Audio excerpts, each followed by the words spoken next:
Hello, my friends. Welcome into the Eric Zane Show podcast, a daily show where I discuss news, nonsense, and my personal adventures. If you are watching the show, you may notice the unmistakable appearance of duct tape on the microphone stand. You are correct. When I was up at Fear Bunker North, there were certain things that were up there that had to make it home. One of them is the appropriate microphone stand for this microphone. Right now, that microphone stand is still at Fear Bunker North. So I had to bust out my MacGyver skills and craft my own mic stand. Literally taped the microphone to the damn microphone stand. That's okay. That's okay. Chris writes, quote, 75 miles into the trip, son of a bitch. No, it wasn't until I got home yesterday evening and I started taking out the various bits of equipment. I'm like, oh, God damn it. Shit. It'll be easier for me to just order one from Amazon. But I don't know. Maybe I'll just leave this on. Adds to the charm of this low-rent show. Welcome. If I can't, being up north for a week, more than actually, well, Sunday to Sunday,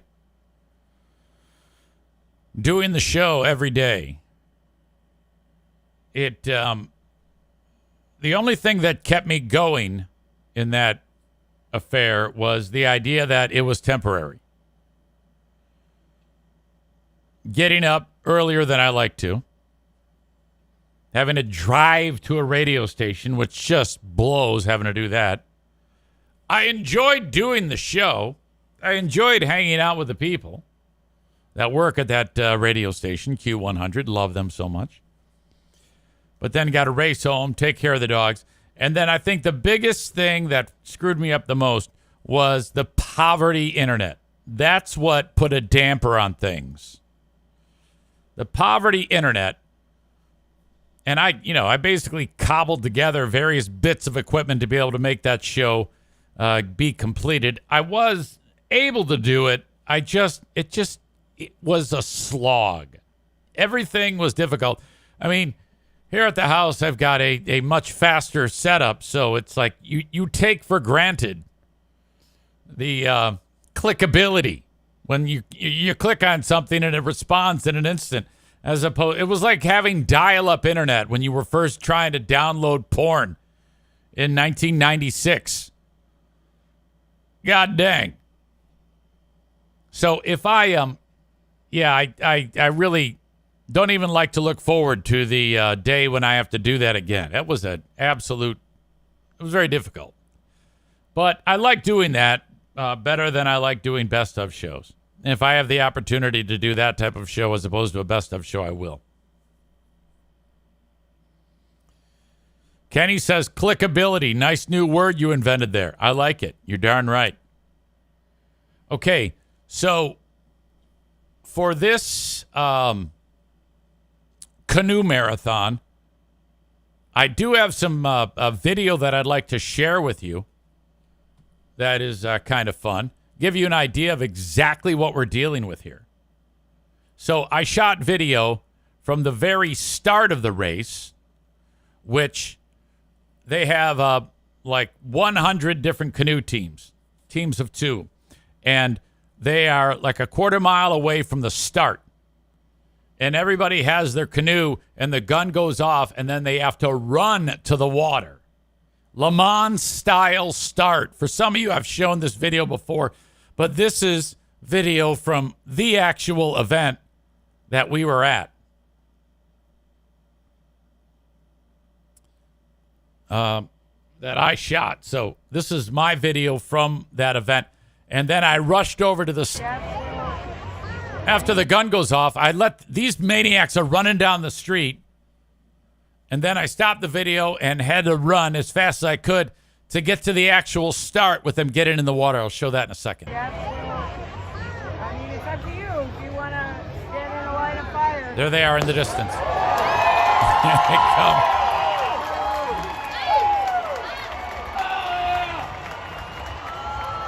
Okay, so there they are. I press stop. I get out of the, and then I go right to where they're getting in the water, and this is how that looks when all these teams are getting in the water.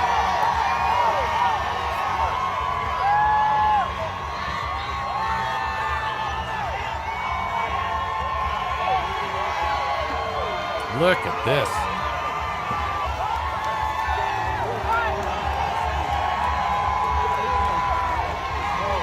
All right, it goes on for a little bit, but that's a 120-mile canoe trip.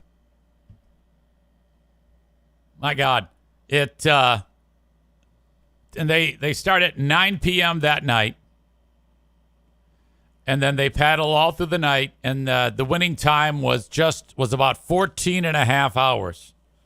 So you got to figure around lunchtime that team crosses the finish line. So that is so cool. Really enjoyed that. We were at an area right along the river, and there's some pals of the radio station that showed up. People that I didn't even think I had forgotten about were pals of the radio station. But the first story is, let me give you a little bit of background. For those of you that are Detroit Red Wings fans, you don't even need to be a Red Wing fan to understand this story, how important this story is, or the person that I'm about to speak about in this story is to this story. When the Red Wings, in order to get them to the Stanley Cup, the Red Wings figured out they wanted to go the direction of getting Russian players. And at the time, the Iron Curtain was still there. You know, you couldn't like draft a Russian hockey player and then call him up and say, "Hey, welcome to the Red Wings." It just doesn't. It was impossible to reach those people because you just can't just call them up because of communist Russia. So the Red Wings, despite knowing that they might be wasting a draft pick or two, they drafted two players, Vladimir Konstantinov and Sergei Fedorov, who went on to become, two of arguably the most important pieces to their team to win a Stanley Cup. Now, it just so happens that 1 week after we won the first Stanley Cup in '97, a horrible limousine wreck almost killed Vladimir Konstantinov, and he's severely brain damaged. Never played hockey again. But it isn't about that right now. Red Wings in the 80s are trying to figure out how they get their hands on this Fedorov and Konstantinov. It might have been early 90s. I forget the year. But they went ahead and drafted these guys knowing they might not ever see them in Red Wings uniforms. There was a tournament, an international tournament in Helsinki, Finland. The Russians were going to be there.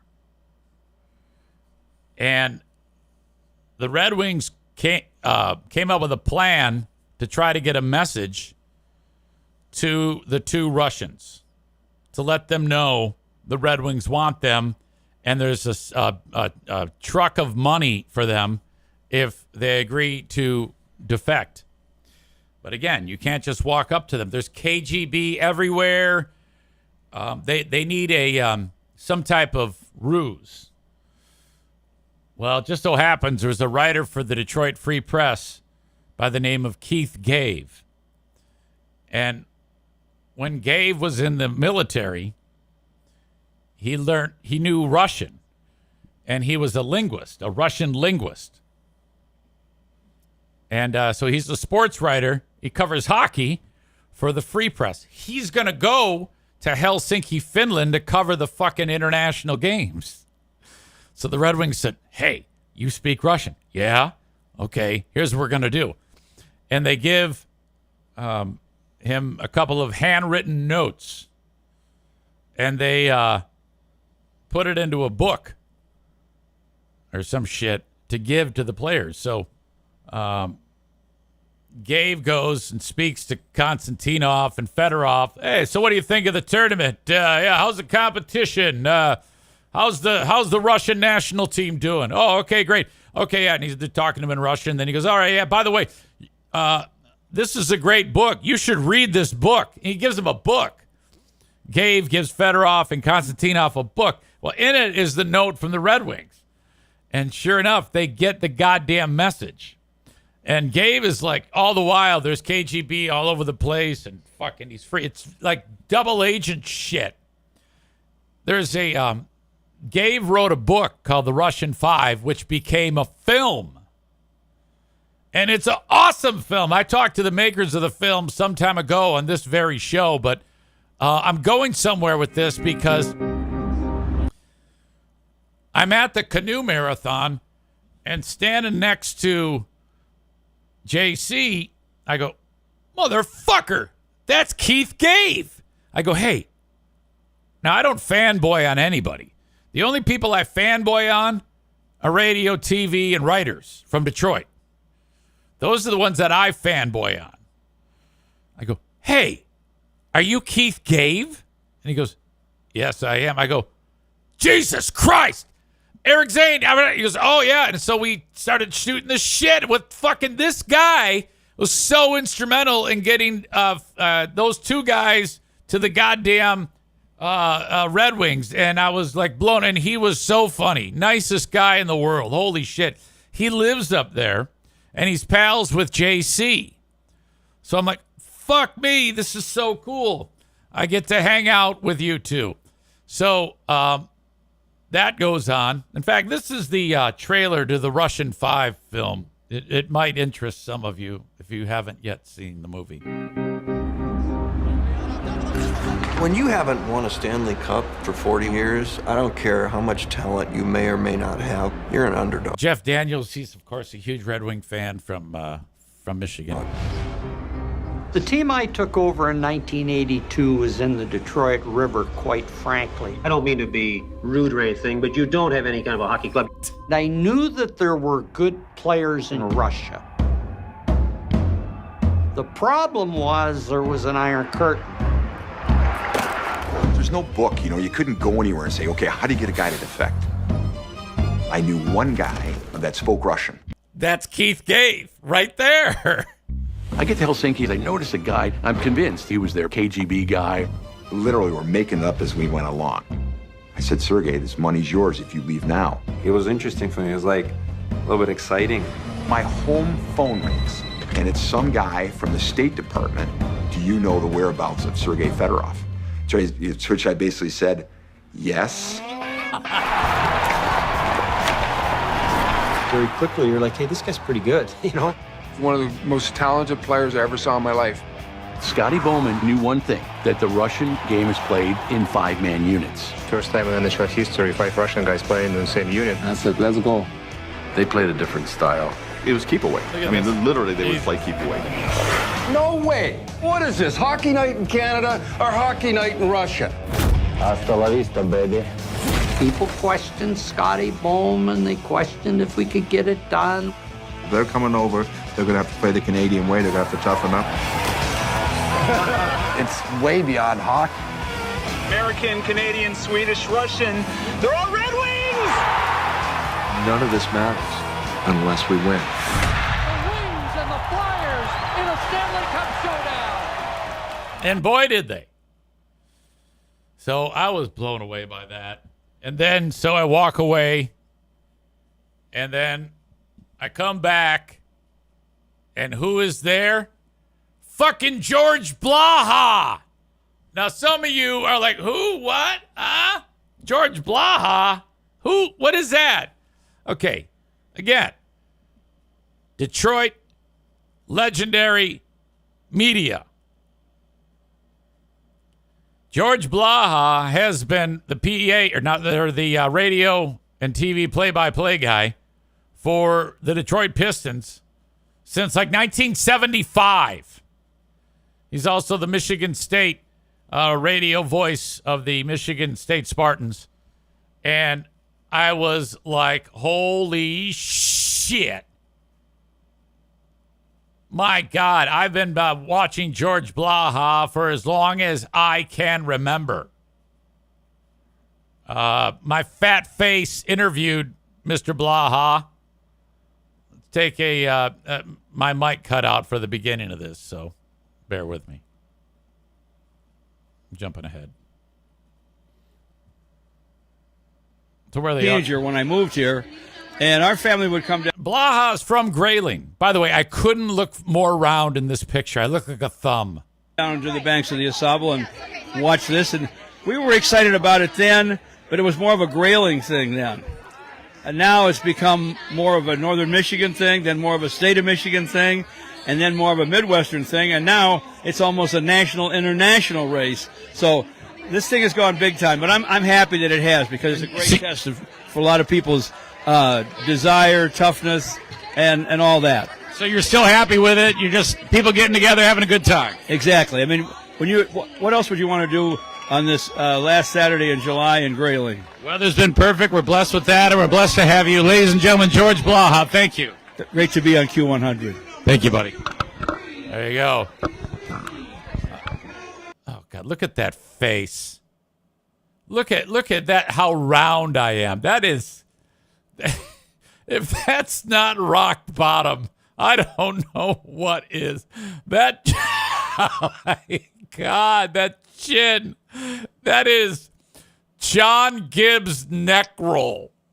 Oh, no. Look at that. Oh, fuck. Fuck, George Blaha looks like he's in better shape than I am.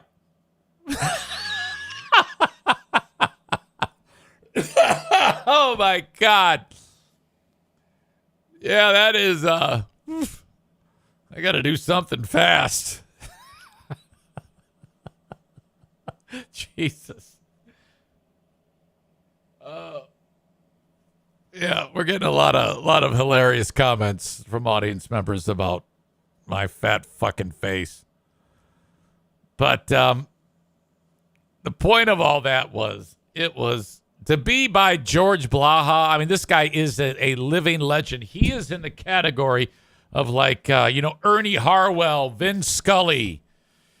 Legendary name. He's getting on in years, but he's still got a lot of gas in the tank. I just love to talk to him.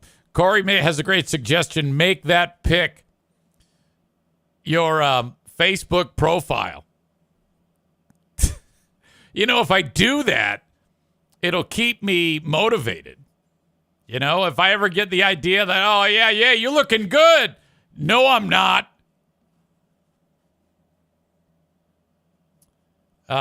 Kenny says, I love being twice Eric's size and hearing him call himself fat. I don't know, man. You take it. I'm just talking about me. I tell you what, though, seeing those guys who do the canoe races, some of them are old dudes, and they are ripped. I mean, like you wouldn't believe it. If you ever think that, oh boy, I'm too old to be in shape, bullshit, man. These guys are. I saw guys in their 70s with unbelievable jawlines and just looking like they could go 10 rounds with the champ. Lean, mean, strong ladies and men. The chicks, you got some old women, and they're like remarkably strong. They have the grill of an old chick or an old dude, but they just their bodies look strong and fit and energetic, and I'm like, that. Hey, I want a piece of that action. That is a lot of hard work. So anyway, I'll get to more as to how the canoe race works in a second, but I wanted to bring in, speaking of legends, when you want to hear about riveting topics like turn signals and why headlights go off when turn signals go on, you got to look no further than the legendary Rick from TC Paintball. We're going to bring his ass in here for the first time in a while. Good morning, Eric. Mr. Rick, how are you? I'm doing great. How are you doing? Looks like you haven't missed a meal. Oh, You are not kidding. Round. Completely round, without a doubt.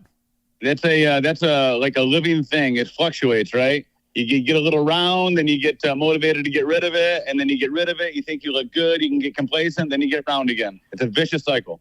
I think it's been probably 95% of the bad stuff and 5% motivated. Okay. Chris has a question. Okay. He wants to know if you're still chasing people into Home Depot because they didn't turn fast enough on a blinking red. Well, if Chris is asking if I have a story, I do have a story. It's not a road rage story, but it is a on the road story. So I'm willing to share that. I think it's a pretty good story. My question, I guess, is do you want all the little stories or do you just want me to keep it concise? You do you, whatever's comfortable. All right, you ready? Let's go. Here we go. You ready? I am. Okay, 2 weeks ago we go to the biggest event that we go to. It's not a tournament. It's like a big game, we call it. 4,500 people show up at this little town in eastern Pennsylvania, and they reenact a World War II battle, right? It's called Ion, or Invasion of Normandy. So we go there every year. We bring like $100,000 worth of inventory in a big trailer, and we sell all weekend, right? Uh-huh. Okay, so on the way there, we get there. We drive 12 hours to get there on Wednesday. We get out of the trailer. We start putting up our 10 by 10 canopies, our tents, and our 10 by 20 canopies. And those things are really light. They're lightweight. So if the wind gets underneath them and you don't have them strapped down appropriately, the wind plays hell with them. Okay. And that's what happens. So we're in the mountains, in the Poconos, near the NASCAR race there a couple weeks ago. Yeah. Just around the corner, really. So we're there. We get out of the truck. We start setting up. We put up 3 of our tents, and we have like 6, 7 tents to put up. We put up 3 of them, and a wind comes along and starts blowing our tents all over the place before we get a chance to strap them down. So it starts flipping tents over, damaging, snapping legs off, doing shit like that. I remember looking up and seeing my TC Paintball logo going up away from me, and I kind of panicked. I reach up and I grab it, and I hear one of my guys next to me going, "You better let go, you better let go." So I let it go, and I fall to the ground and tumble, and the canopy goes flying, bashes into another vendor's tent, snaps legs off, damages all 3 tents, and we're standing there going, "What the hell do we do now? Did our event just go away?" Oh. We ability to put up tents. So we're like, okay, look at the weather. We're going to get another storm that night. So I'm like, okay, we're not putting these tents up. We're throwing them in a pile. We're going to go to Lowe's and get some parts to fix these tents, right? So we're not feeling very good about our event so far. We're like, okay, this is how it's going to start. We gotta buy some conduit to zip tie our tents back together. This is going to be shitty. So we go to Lowe's, we buy some shit, we go have a nice Mexican restaurant dinner, and then we go to the same hotel that I've stayed at for like 15 years in a row. Every year I make reservations for the same hotel. Well, I'm a little bit flustered right now because we just got done with our tents being blown around on us and getting knocked to the ground by them. So I'm a little bit flustered, and I don't remember that I made reservations at a different hotel because the NASCAR race is in town and I couldn't get reservations here. Okay. So I walk into this hotel like I have for 15 years in a row. I'm like, hey, I got reservations, throw my ID down. And the lady says, you don't have reservations tonight. And I'm like, listen, you must have made a mistake. I stay here every day. Yeah. I wouldn't screw this up. You must have screwed it up. So she's like, well, I do have 2 rooms for the night. I can get you into those 2 rooms, but I don't have anything for the rest of the weekend. I'm like, we're tired, we're stressed. I'm like, listen, we'll take it. I'll figure out the details. I can't find it in my email box right here, standing here. So I'm like, I'm gonna go to the room. I'm gonna kick my shoes off, and I'm gonna sit back, relax a little bit, and I'm gonna figure out who screwed this reservation up. So I do that. I go to my room, and I can't find the reservation. And I'm like, in February, I made all these reservations. And I'm like, did I screw this up? Did I forget to do this one? Maybe I did. But now we're in the middle of like the biggest game that we do with already having issues. I need a place to stay. So I book an Airbnb out of panic. I spend like $800 on the Airbnb, and then I hang the phone up. That's all set. Okay, then we got a place to stay. So then I start thinking to myself, how did you screw this up? So I start going through my emails again, and then I find it. I find the reservation at a different hotel. Okay, what do? It says non-refundable right on the reservation. Son of a bitch. So I got to cancel the Airbnb. So I cancel. I call the hotel and I say, hey, we're not going to make it tonight. We had some trouble. We're going to be there tomorrow night. Hey, no problem. And I'm talking to the booking agent, right? Through booking.com or hotel, whoever it was. Yeah. Like, hey, let me call the hotel to let them know that you're not going to be there. Hey, great. I'm on the phone with them for 15, 20 minutes. They keep coming back to me going, hey, this is what we're telling them. What time are you going to be there tomorrow? Tell them we'll be there between 8 and 10 p.m. Okay, great. Hey, you're all set. They'll be waiting there for you. Hey, thank you very much for the help. See you later. Off we go. Crash that night.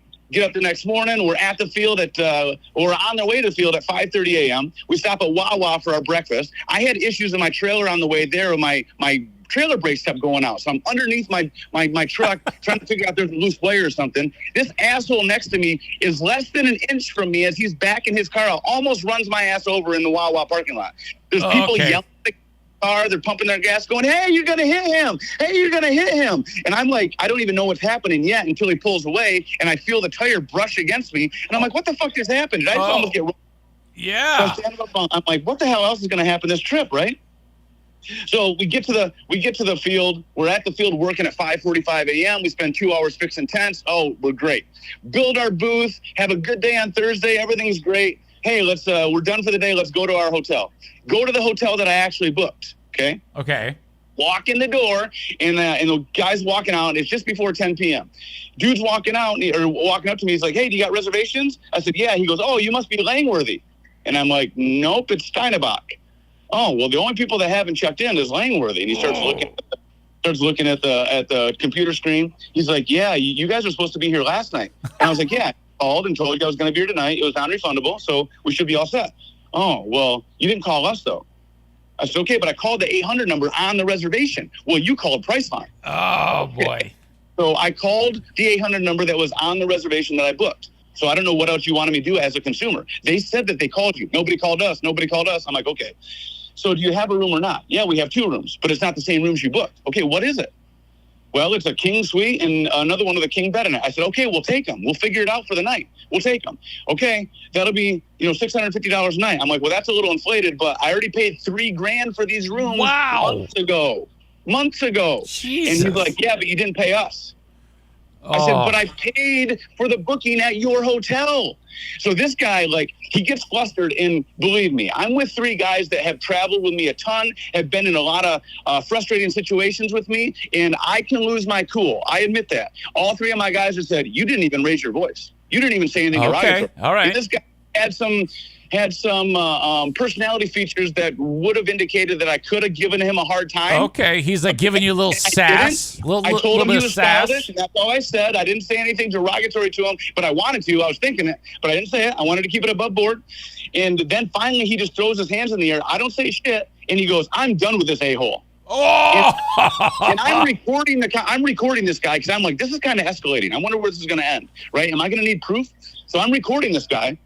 Throws his hands up. I'm done with this a-hole. He walks away. The general manager walks up. How can I help you? I said, well, we had a reservation for last night, tonight, and through Saturday night, and we weren't able to make it last night. I called. Somebody told me they were calling you. Who called? Who'd you call?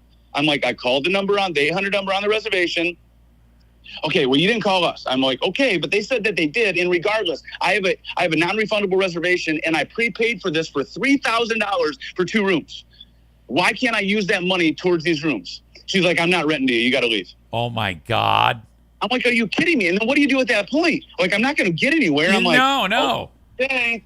So I turn around and walk out, and my guys are going, that was unbelievable. So now we're working on our 3rd place to stay on this trip. I canceled that Airbnb, so I lost the first night and the Airbnb. That was $200 more out the window. We drive down the road to this Roach Motel, pull in, walk into the office. It stinks. And I'm like, hey, you got 2 rooms? He's like, yeah. I go, how much? He goes, $70 a night. I'm like, perfect. Do you have it for the weekend? And he laughs at me. He goes, no, the race is in town. Okay. So we're good for the night. Yeah, we're good for the night. I mean, my guys didn't even want to shower at this they're tired. They're tired. It was bad. Oh, and it was dirty. I showered. I got out of the shower and walked to the bed, and I felt weird about putting my bare feet on the floor. I mean, it was bad, right? So then but this is Thursday night. So Friday is the busiest day at the biggest event. We're going to be slam busy for 15, 16 hours. And I'm like, and I have no service. And I'm like, I'm not going to be able to figure out the hotel situation. So I text my wife. I'm like, hey, will you figure out an Airbnb for us within 30 minutes of the field somewhere and just set it up? I'm not going to have time to do it. Yeah. So she does. She takes it over. The Airbnb was great. So we're looking at each other going, man, what else could go wrong? Okay. So we get through our weekend. Friday or Sunday afternoon, we jump in the truck. Our truck is loaded back up. We had a really good weekend. 4 of us jump in the truck, and now we're heading west on I-80, heading back home. Okay. A lot of shit happened, and we just want to get home, right? We're tired. We worked all that day. We were at the booth that morning at 7 a.m., got in the truck at 5 p.m. after we tore down a 40 by 30 booth and all the inventory, throw it in the trailer, and now we're headed west. We've got a 12-hour drive to get home. We're about 50 miles from Ohio. We're still in western Pennsylvania. And my guys in the back seat are going, what is that noise? And I'm like, what noise? And every time we get next to like the concrete median on the highway, you can hear a noise echoing back at us going, whoa, whoa, whoa, whoa, whoa, whoa, whoa. And I'm like, okay, I didn't feel a tire go. That kind of sounds like a wheel bearing, but what the hell is it? So we pull over into this little town called Knox, Pennsylvania. It is nothing. It's 10 o'clock Sunday night. Nothing is open. We pull into some landscaping business that is not open. The neighboring business is not open. The other neighboring business is not open. And the campground across the street, there's nobody there. So we're looking around going, okay, what the hell are we going to do? We get out. I start looking at my tires. I look at the driver's side tires. I don't see anything obvious. And I walk around to the driver's side. I look at the driver's side tires, and my right rear tire is missing about 6 inches of tread. It's gone. Oh, okay. Gone. I'm like, okay. I bring tires and a jack and a breaker bar with a socket on it. I can handle this. So then just what I'm starting to think my way through it, one of my guys on the other side of the trailer goes, we got a fucking problem over here. Oh. And I'm like, oh no, what is it? And I walk back over there, and he's got his light shining on the center of the wheel where the lug nuts are. All the lug nut holes in the wheel are oval shaped in the size of an egg. I had lug nuts come loose, and it wore on those lug nut holes on the wheel for miles and miles and miles when we didn't notice it. Open them holes up, and it is red hot, and it is fucked. And I'm going, oh, wow. Shit. What am I going to do about this? So I'm okay. What can we do? We can change the right rear tire. I don't know what we're going to do in the left, but let's get it changed. I grabbed my breaker bar. I brought the wrong socket with me. I brought the socket for my truck. I brought the socket for my Bobcat. I didn't bring the socket for the trailer.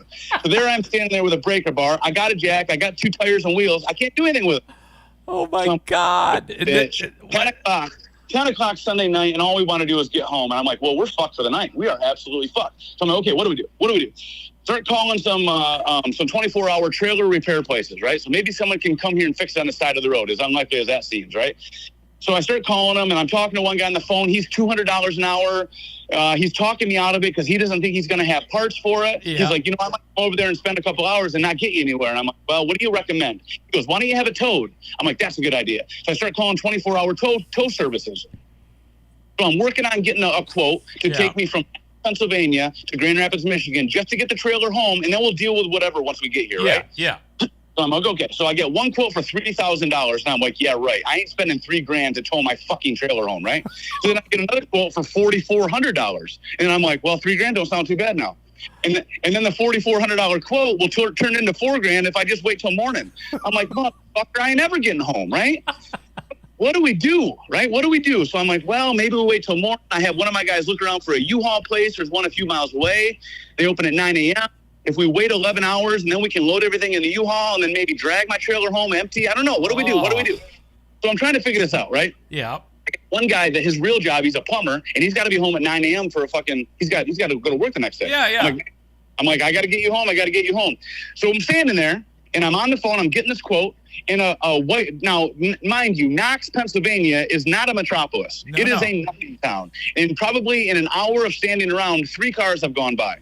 One car is a white Chevy pickup truck with 2 good old boys in it, right? They drive by, and then they turn around, and they pull into the parking lot. I'm standing on the other side of my truck right now. I'm standing there trying to get this quote from this lady on the phone, and the pickup truck pulls up to 2 of my guys. Oh, they're going to fuck you in the butt.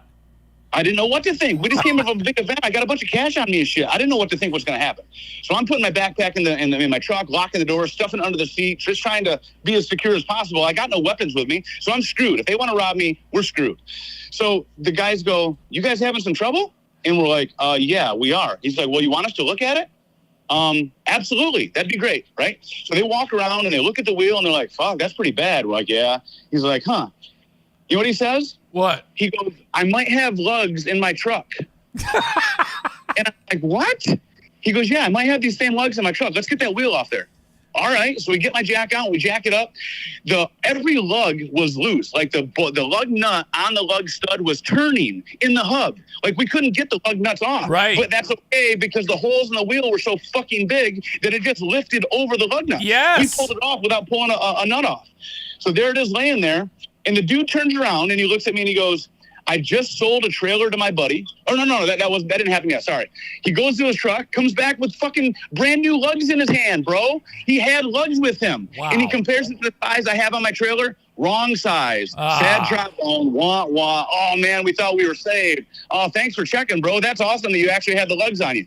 Then he turns to me and says, I just sold a trailer to my buddy. I think it's got the same size hub on it. I'm like, okay. He goes, I'm going to go get it. And I'm like, what? He goes, I sold it to my buddy because my buddy's going to use it as a porch. It doesn't need to be mobile. Okay. And I'm like, okay, good old boys, right? Okay. He's going to use it as a porch? As a porch, yes, as a porch, right? So he takes it up. He calls his buddy up. He said, hey, you know that trailer I just sold you? Yeah. Well, I got a couple guys stranded on I-80 right now, and they're trying to get back to Michigan. I'm going to come get that hub from you. Is that all right? Okay, cool. And he hangs up, and he looks at us, and he's like, okay, he's about a half hour away. I'm going to go home. I'm going to grab my impact wrench and my grease gun and some other tools. Then I'm going to go to my buddy's house. Now, this is 11 o'clock Sunday night. Yeah. I'm going to go to my buddy's house. I'm going to take that hub off his trailer, and I'm going to bring it back here, and we're going to get you going. No shit. We're like, what? We're like, all right, that's awesome. And off he goes. He's like, I'll be back in about an hour and a half. That was 11 o'clock. Wow. Off he goes, right? I call my wife, and I text my wife and say, we're having trailer trouble. I'll get back to you. I call my wife. I'm like, you're not going to believe this. She's like, what? I'm like, these guys just pull up off the road, and they're like, they're like, we have the part. We're going to go get it and bring it back. And she's like, are you sure they're coming back? Are you sure they're not going to rob you? I'm like, I don't know anything. I don't know what's going to happen next, but I can't believe that they're offering to help, let alone possibly could have had the parts on them, let alone, hey, we got the parts at my buddy's house. Like, what the fuck? So I'm looking at all my guys going, if these guys bail us out, I got to give them like $500 a piece. And one of my guys goes, no, you got to give them like $1,500 because you know how much fucking money they saved you? Oh. I'm like, yeah, you're right. And they're all looking at me going, listen, you get in that truck and you take a nap because we're fucking getting home tonight. And I'm like, all right. So I get the truck like at 11:30, 12 o'clock, try to close my eyes. I get some money out and I count out a lot of cash for them so I can give it to them when they get back. And I kind of try to close my eyes, but I'm all anxious and worked up. Yeah, so I barely got any rest, right? An hour and a half later, those fuckers pull back into the parking lot with it. They pull back into the parking lot in the truck and they jump out and they're like, walk up to me and they're like, hey, I got to my buddy's house and I measured your hub before we went. I got to his house. I pulled the hub off and your hub was 12 inches by 2 1/4. His was 12 inches by 2 1/2. It's the wrong size hub. And we're like, oh, fuck. Okay. He goes, so I went home and I just changed the hubs on my trailer.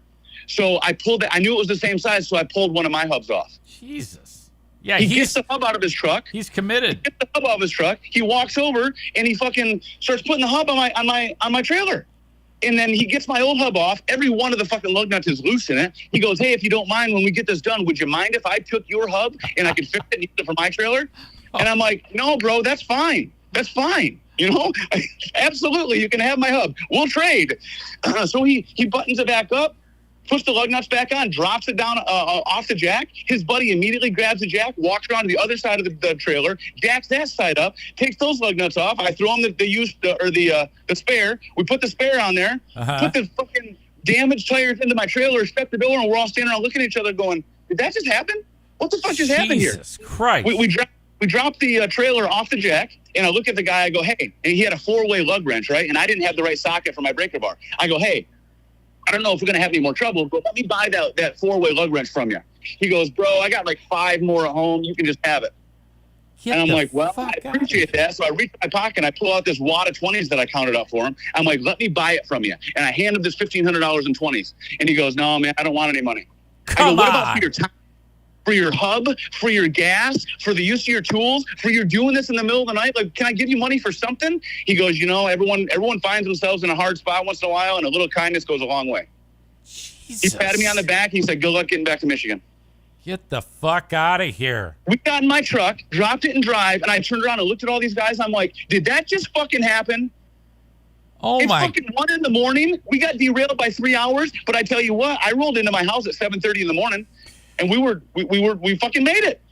So I'm like, why didn't we get these guys' names or something, right? So they told us They told us that they met randomly on that exit. They don't even live near there. They met randomly on that exit because they were going to the Demolition Derby together. They're like a Demolition Derby team, and they randomly met at that exit. And then after the Derby, they happened by us, and they're like, hey, let's help those guys out.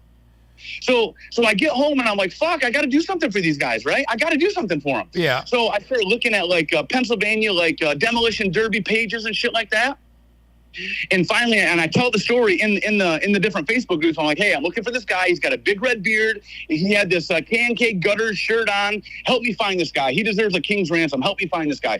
Finally, somebody tags him like 5 days later. Somebody tags him. I find him on Facebook. That's him. And I reach out to him. I'm like, bro, thank you so much. Let me give you some money. You're a Demolition Derby guy. Let me pay for some entries for you. Let me help you out. You saved me so much money. He goes, I don't want any money. He goes, I was just happy to help. He goes, you know what I will do for you, though? He goes, if you want to give me a graphic, I'll put the logo on my Demolition Derby car, and I'll do some advertising for you. I'm like, great, let me pay you for the graphic. Let me give you $500 for doing that. He goes, no, just pay for the graphic. What? Holy yeah. shit. And he's been like in contact with me ever since, sending me pictures of the graphic on his car and shit. Never asked me for a dime, and he won't take any money from me. Can you fucking believe that? I have never heard about such benevolence. I have never... That is quite a thing. I'm kind of blown away by this. I was blown away. I've told the story like 12 times now. But it's like we jumped in that truck after the event, heading west, and we're like, oh, man, what a crazy weekend. And then we weren't even to the craziness of it yet. And then when we got through that, we're like, I'm not a really religious person. But they were fucking angels, bro. Well, they were angels. I told one of my buddies the story. One of my buddies like, you're gonna finally find him and look him up, and he's gonna be like lived in the 1600s or something. He was dead for like 400 years. Yeah, that's exact. He's a ghost. It was a goddamn ghost. Right, and he like died in the Demolition Derby 20 years ago. You know what I mean? What is Aram asks? What is his Demolition Derby team name? I don't know the team name. The guy's name is Kenny Marsh. I don't know if they have a team name, but when they were conversing with one of my guys, when I was freaking out on the phone, they said that they were like a highly ranked Demolition Derby team. And, I mean, you know, the car they sent me is not real impressive. I mean, it's a Demolition Derby car, so it's all beat up and shit. But, I mean, he slapped that fucking logo on the side of it, and he did some advertising for me. My God. What a fucking great guy. What a great guy. That's a type of story that makes a person, if they're not living a good life, to live a good life. So one of my guys goes, listen, I'm not religious, but this was karma. He goes, you must be doing some shit right, or we're doing some shit right, because our karma bucket was full. We should still be stuck there. You know what I mean? The best case scenario I could imagine is renting a U-Haul the next morning after spending an uncomfortable night in the truck for 10 hours or something, renting a U-Haul the next day, doing the work of taking all the bullshit out of the trailer and loading the U-Haul, sending the U-Haul home, and then figuring out how to get the trailer home. That was the best case scenario we could have thought of, before these fucking good old boys just pulled up and said, hey, you want us to help you out? Okay, so what are the chances that like 3 cars went by us during this whole time? 3 cars. What are the chances that one of those cars was willing to stop?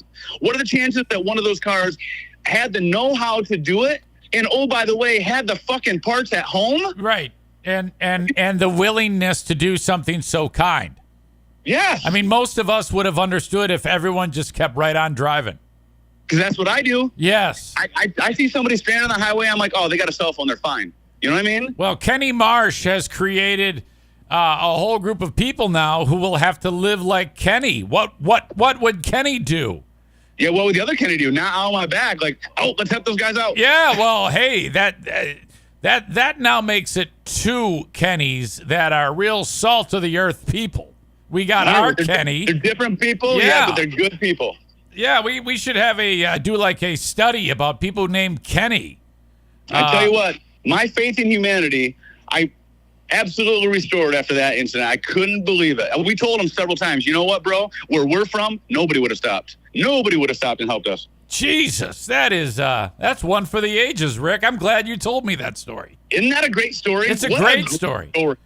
Son of a bitch, man. I am so appreciative and so in debt to those guys. It would have made me feel so much better if they just would have took some money from me. You know what I mean? Just so I could feel like I did something. I just feel like I got this great act of kindness bestowed on me. I didn't really deserve it. You know what I mean? I don't think I deserved it. What would you have said if you said, I don't want any money. I just want to suck your dick. And then heard the banjo music playing. Do-do-do-do-do-do-do-do. Holy fuck.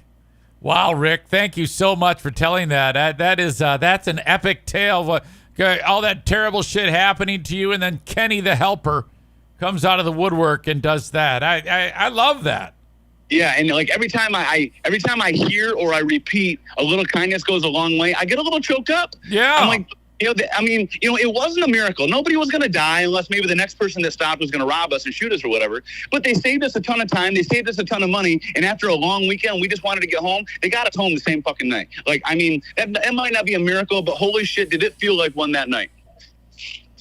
Rick, good for you. I'm glad that it went down that way. I'm glad you're able to share the story. It was awesome. His buddy's name is Jay Nugent, of all things. So Kenny Marsh and Jay Nugent, if your ears ever find this podcast, again, I am so thankful for you guys. Well, that was awesome. I'll one-up you because Chris just found his Facebook page. I will take the audio and I'll put it on his Facebook page.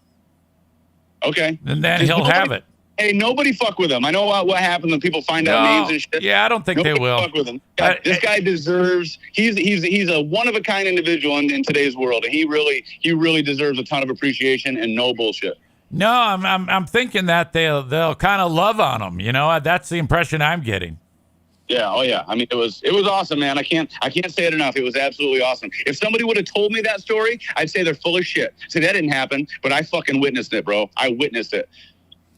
Dude, I appreciate you so much. I wish you the best. Good luck to everybody at TC Paintball, and I can't wait to see you again. I'll talk to you soon. Yeah, buddy. That was spectacular. Now, for the next 2 minutes, I'm going to talk about every asshole in the chat attacking Rick over that story. I'm going to start with Maureen, who somehow thinks that she says, I'm telling a novel now for my final word on Ben and Eric this week. She's like saying that I allow Rick to tell long stories because he's a sponsor and not her. The difference is, Maureen, Rick told that well. It was interesting. It was an enjoyable story. If that were you, you'd be like, oh, my final word is I'm excited to go see Mocha. Mocha was a dog I fostered. And Mocha was adopted. And now I get to see Mocha. Mocha was the dog that we got from a home in Genesee County. And Mocha was tied outside by a rope. Well, all of a sudden we had Mocha in our possession, so Mocha came to my house. Mocha loves rubber toys, and then she loves to chew on them. So I love to give her scratches on her belly. And that's a Maureen story. You know, you can just feel the air getting... Rick, that story fucking moved. Everybody loved that story. Nobody gives a fuck. If Maureen is telling a story, it's the worst story you've ever heard. Story that could be... Maureen could fall out of an airplane and live. And then the story would be like... Well, wait, you know what? Hold that thought. I'm going to come back to that because I've got a meeting I have to attend to. But I'm going to kick her ass some more. I'm going to kick Chris Denham's ass. And I'm going to kick Amanda's ass for fucking up, trying to fuck up Rick's story, you assholes. So you can count on that when I get back from my staff meeting. So the rest of you who love that story, God bless you. And I'll kick their ass when I get done. All right. See ya. Bye-bye.